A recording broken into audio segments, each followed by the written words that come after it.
L'heure est à l'action pour les cabinets d'audit. Sauf reculade des pouvoirs publics, la loi Pacte devrait être adoptée en l'état d'ici la fin de l'année 2018. Le relèvement des seuils d'audit prévu se traduirait par la perte de 117 000 mandats pour la profession, soit 45% du volume total. Ce changement correspond à une destruction de valeur pour les cabinets d'audit équivalente à environ 620 millions d'euros. De fait, c'est un quart de la valeur du marché français de l'audit qui va progressivement s'évaporer au cours des 6 prochaines années. Deux scénarios sont alors envisageables selon l'étude Xerfi Precepta afin d'évaluer les effets de la loi Pacte sur la croissance de l'activité et les marges des professionnels du chiffre.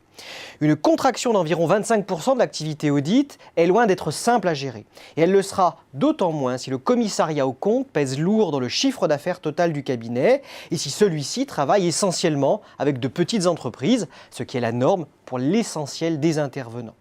De fait, au-delà d'une réflexion d'ensemble sur la stratégie concurrentielle à poursuivre à long terme, le repli attendu de l'activité audit va obliger à court terme les cabinets à s'interroger sur la structure de leurs coûts et les moyens de l'optimiser. Deux options antagonistes ont alors été explorées par l'étude Xerfi Precepta. L'une prévoit notamment une gestion très stricte des coûts, salvateur pour les marges mais destructeur pour la compétitivité à long terme.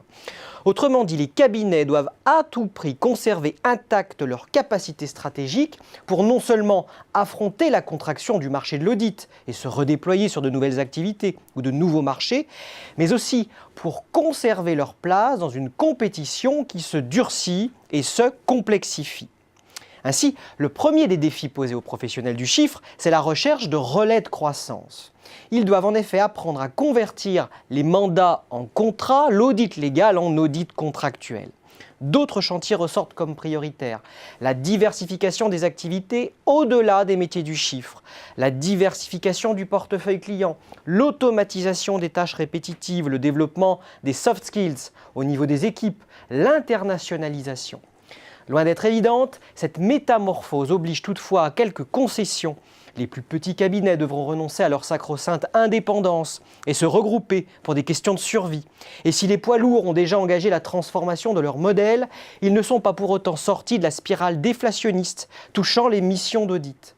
Vécues comme une contrainte et assimilées à de véritables commodités par les clients, les missions d'audit légal pourrait bien être à terme remise en cause face à la digitalisation des directions financières, l'émergence de la blockchain et les progrès en matière d'analyse de données.